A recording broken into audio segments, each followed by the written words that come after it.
شروع کرتا ہوں یشوع مشیح کے نام سے جو بڑا مہربان اور نہایت رحم کرنے والا ہے، جس کے آگے ہر ایک گھٹنا جھکے گا، خواہ آسمانیوں کا ہو خواہ زمینیوں کا، خواہ ان کا جو زمین کے نیچے ہیں۔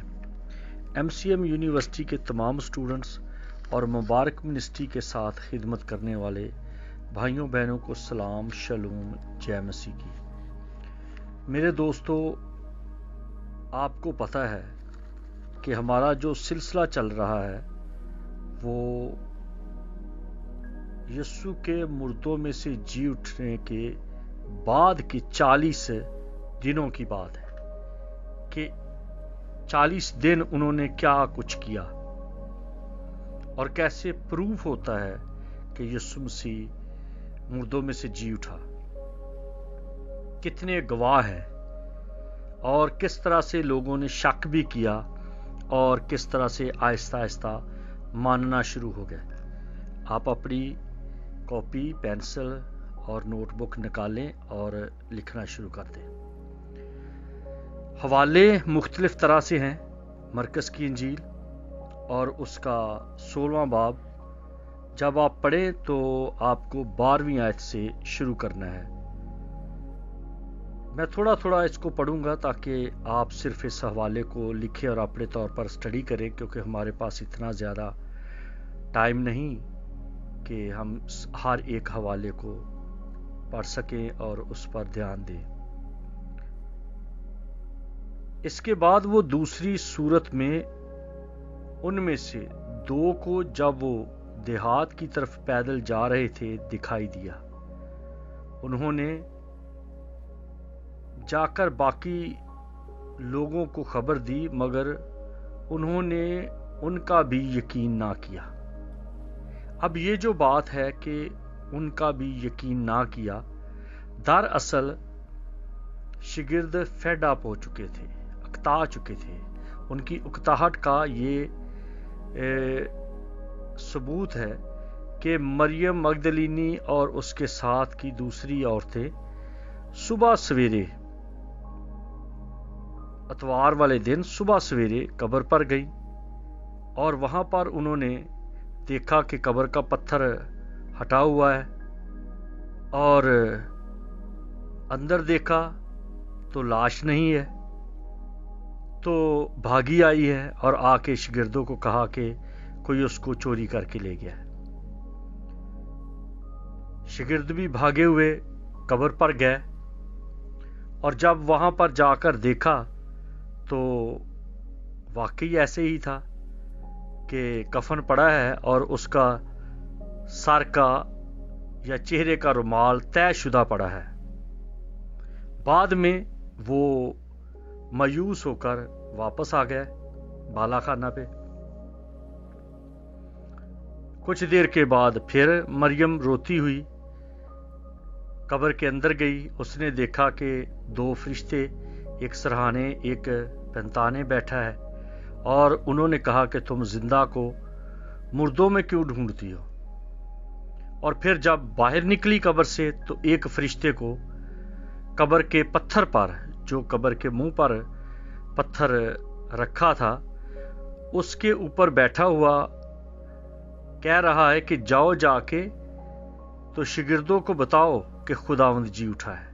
اب پھر یہ بھاگی ہیں اور آ کر بتا رہی ہیں کہ خداوند جی اٹھا ہے۔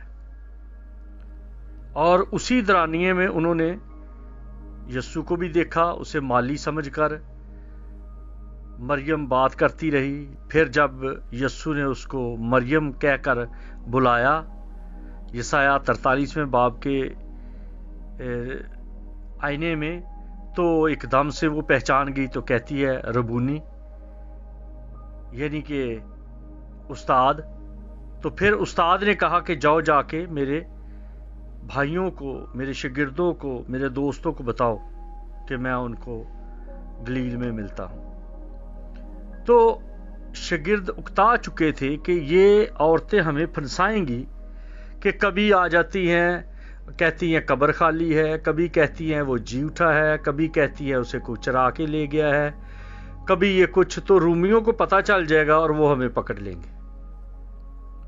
तो वही बात इन लोगों ने भी की, और ये दो लोग हैं, उनमें एक का नाम भी जिक्र किया गया है। अगर आप उसको लूका में देखें, लूका 24वां बाब, तो वहां पर उसका साफ तौर पे जिक्र है कि ये कौन शख्स है, क्योंकि ये क्लोपास है जिसकी बीवी भी एक तरह से यस्सु की शिगिर्दा भी थी। आप 24वां बाब और इस लूका 24वां बाब, उसकी आयत है 17वीं। उसने उनसे कहा, ये क्या बातें हैं जो तुम चलते चलते आपस में करते हो? वो गमगीन से खड़े हो गए। फिर एक ने, जिसका नाम क्लोपास था, जवाब में उससे कहा, क्या तू यरूशलेम में अकेला मुसाफिर है, जो नहीं जानता कि इन दिनों में उसमें क्या क्या हुआ है?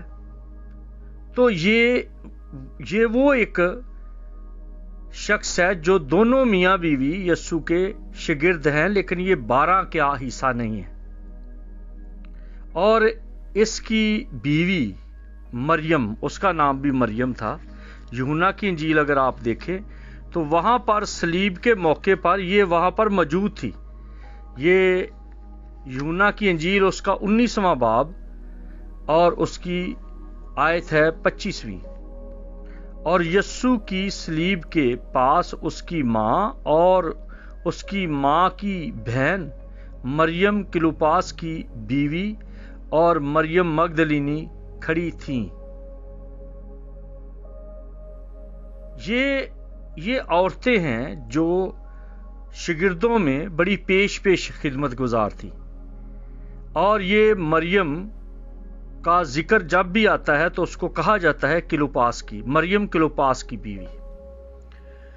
अब ये लोग जो हैं ये जा रहे हैं अमूस के राह पर, और अमूस जो है ये यरूशलेम से 7 मील के फासले पर है। और मील जो है ये तकरीबन किलोमीटर से ज्यादा होता है, 1.6। यानी कि अगर 1 किलोमीटर है तो तकरीबन 1 मील है तो उसका तकरीबन 1.5 किलोमीटर बन जाता है, बल्कि 1.5 किलोमीटर से भी ज्यादा। तो अगर 7 कहा गया तो ये कोई तकरीबन 11.5 किलोमीटर का सफर बनता है। 7 मील यानी कि 11.5 किलोमीटर।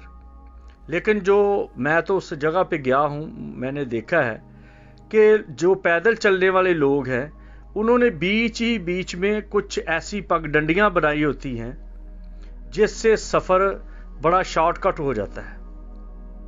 अगर सीधे सीधे रास्ते पे, जैसे पंजाबी में कुछ रास्ते का नाम होता है, उसे कहते हैं पिया, और कोई लोग कहते हैं पगडंडी, कोई कहते हैं इंग्लिश में कच्चा ट्रैक। तो ये जो कच्चा ट्रैक है, अगर इस पे आप जाएं तो ये बन जाएगा सीधा 7 मील यानी कि 11.5 किलोमीटर। लेकिन अगर पगडंडी से आए तो ये बन जाएगा कोई तकरीबन हार्डली 7 किलोमीटर। 7 मील की बजाय ये 7 किलोमीटर बन जाएगा या और थोड़ा हो जाएगा। तो ये भागे हैं जब यीशु के साथ बातें हुई, और ये जब भाग के वापस आए हैं तो आके शागिर्दों को बता रहे हैं, और उन्होंने यकीन नहीं किया। जैसे आपने मरकस में भी देखा, लूका में भी देखा और यूहन्ना की इंजील में भी देखा कि इन्होंने यकीन नहीं किया। और जब ये आए हैं उस वक्त 11 शागिर्द है, यानी कि तुमा भी वहां पर बालाखाना पे मौजूद था। लेकिन जब यीशु मसीह पहले उनके दरमियान आया है और उसने उनको सलामती का एक तरह से इनकर्ज किया है, सलामती कही है, 2 दफा सलामती कही है, اور وہ خوش بھی ہو گئے. انہوں نے اس کے ہاتھ بھی دیکھے, اس کی پسلی بھی دیکھی. اور اب جب یہ دوسری بار ہے, اور یہ دوسری بار کی بات جب ہے, تو یہ شاگرد اکٹھے ہوئے ہیں اور یہ باتیں کر رہے ہیں. تو اب یہاں پر یسوع مسیح ان کے درمیان موجود ہوا. تو آپ اس بات پر خوش ہوں گے کہ یسوع کو یہ اپنے شاگردوں کو مضبوط کرنے کے لیے بار بار ان پر ظاہر ہونا پڑا, یقین دلانا پڑا, یہاں تک کہ وہ ان سے خفے بھی ہو گیا, ناراض بھی ہوا, اور ان کی کم اعتقادی کا علاج بھی کیا. اور کس طرح سے علاج کیا؟ کیونکہ ہر چیز کا ایک علاج ہوتا ہے, اور یہ ہے مرکز اس کا 16واں باب اور اس کی 14ویں آیت. پھر وہ ان 11 کو بھی جب کھانا کھانے بیٹھے تھے دکھائی دیا, اور اس نے ان کی بے اعتقادی اور سخت دلی پر ان کو ملامت کی, کیونکہ جنہوں نے اس کے جی اٹھنے کے بعد اسے دیکھا تھا انہوں نے ان کا یقین نہ کیا تھا. دیکھ بھی لیا اور پھر بھی یقین نہیں کر رہے. تو یہ بہت ضروری ہے ان باتوں کو سمجھنا اور ان پر دھیان دینا کہ یسوع ایک زندہ ثبوت ہے. حالانکہ کلوپاس اور اس کے دوسرے ساتھی یا دوسرے شاگرد کے ساتھ یسوع نے بیٹھ کے روٹی توڑی, اور یسوع کا ایک خاص انداز تھا روٹی توڑنے کا, خاص انداز تھا چلنے کا. تو پھر وہ بعد میں بات کر رہے ہیں رستے میں آتے ہوئے کہ جب وہ ہم سے آگے بڑھا تو ہم نے جان لیا. اب وہ تکے لگا رہے ہیں کہ میں نے پہلے پہچان لیا تھا اور میں نے پہلے پہچان لیا تھا. اور جب انہوں نے روٹی توڑتے ہوئے اسے دیکھ لیا اور پہچان لیا تو لکھا کہ وہ وہاں سے غائب ہو گیا. اب یہ باتیں جو ہیں یہ مقدسین کے لیے اور آج کے مقدسین کے لیے اور آپ جو ایماندار ہیں آپ کے لیے یہ کوئی اچنبے کی بات نہیں, کیونکہ یسوع مسیح نے کہا تھا کہ میں تمہارے ساتھ ہوں اور تمہارے اندر ہوں گا, میں کبھی تمہیں تنہا نہیں چھوڑوں گا, میں تمہیں یتیم نہیں چھوڑوں گا. تو یسوع مسیح نے صرف دعوے نہیں کیے بلکہ اس نے پروو بھی کیا ہے, اس نے دکھایا بھی ہے کہ میں اپنے وعدوں کا سچا ہوں. اس لیے میرے دوستو آپ ان باتوں کو برابر اپنے پاس لکھتے رہیں اور گواہی دیں. صرف اور صرف واحد ایک قوم ہے مسیحی جو یہوہ خدا کو, قادر مطلق خدا کو باپ کہتی ہے, کیونکہ یسوع نے کہا کہ جب تم دعا کرو تو یوں کرو کہ اے ہمارے باپ, یا یوں کہو کہ اے ہمارے باپ, یا یوں رشتہ ظاہر کرو کہ اے ہمارے باپ. کیونکہ مسیح نے ہمیں ایک ایسا رشتہ دیا ہے اور اس رشتے کو مضبوط کرنے کے لیے ہم خود بخود ہی اس بات کے لیے تسلی کو قائم کر سکتے ہیں کہ اگر وہ اس وقت کے شاگردوں کو اکیلا نہیں چھوڑا اور ان رومیوں کو بھی اس نے بدل دیا, برابا کو بدل دیا, اور یہاں تک تاریخ اس بات کی گواہ ہے کہ جو پلاطوس تھا جس نے اپنے ہاتھ دھوئے یسوع مسیح کے مردوں میں سے جی اٹھنے کے بعد, وہ ذہنی طور پر اتنا ڈپریشن کا شکار ہو گیا کہ وہ بار بار ہاتھ دھوتا رہتا تھا, بار بار ہاتھ دھوتا رہتا تھا. اور عید پینتیکوست کے دن جب روح القدس کا نزول ہوا تو پلاطوس پر بھی اس کا اثر ہوا, اور پلاطوس यस्सु का गवाह बना, और उसकी ये भी एक तस्दीक है कि वो एक गवर्नर था, जिसके सबब से रूमियों में ये बात आम फहम हो गई कि यस्सु को मारा गया, यस्सु मुर्दों में से जी उठा, और यस्सु मसीह पिलातूस को इस कदर सच्चाई पर मिला कि जब पिलातूस के साथ बात हुई तो यस्सु ने कहा कि सच्चाई से वाकिफ हो। तो पिलातूस ने कहा सच्चाई क्या है? तो उसने कहा सच्चाई तेरे सामने है, यानी कि यस्सु सच्चाई है। तो उसी सच्चाई का पैगाम आज तक उसी रूमी हुकूमत ने रोमन कैथोलिक के तौर पर रूमी निजात याफ्ता जमात के तलक से इस कदर काम किया कि पूरी दुनिया में आलमगीर कलीसिया का नाम दिया गया। और उसी रूमी जमात का जो पहला बिशप बना या पहला पोप बना, यरूशलेम में तो बिशप कहा गया यस्सु के भाई यकूब को, लेकिन जो पोप की गद्दी पे बात आती है या पहला पोप कहा जाता है, वो पतरस को कहा जाता है। और फिर हम और आगे जाएं दूसरी तरफ, तो बराबा भी, जिसको मसीह ने सबके सामने इस बात की वो तस्दीक कर दी कि जब यहूदा इस्करियोती यस्सु को लेके गया बराबा ग्रुप में, इन बागियों के टोले में, तो बराबा ने कहा कि तू हमारे साथ मिल जा।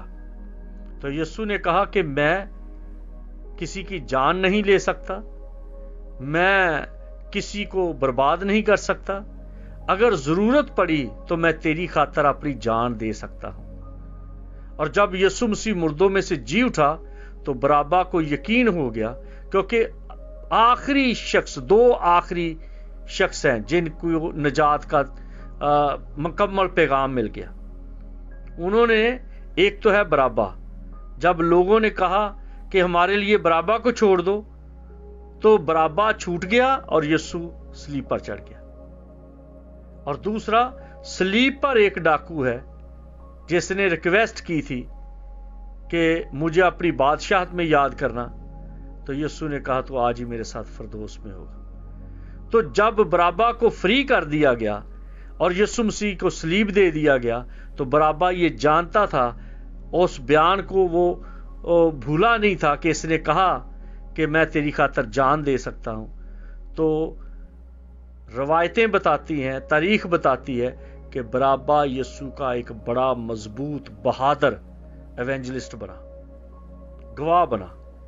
तो इसलिए मेरे दोस्तों, यस्सु मसीह ने किसी को भी रिजेक्ट नहीं किया, किसी को निगलेक्ट नहीं किया, किसी को वो भूला नहीं है।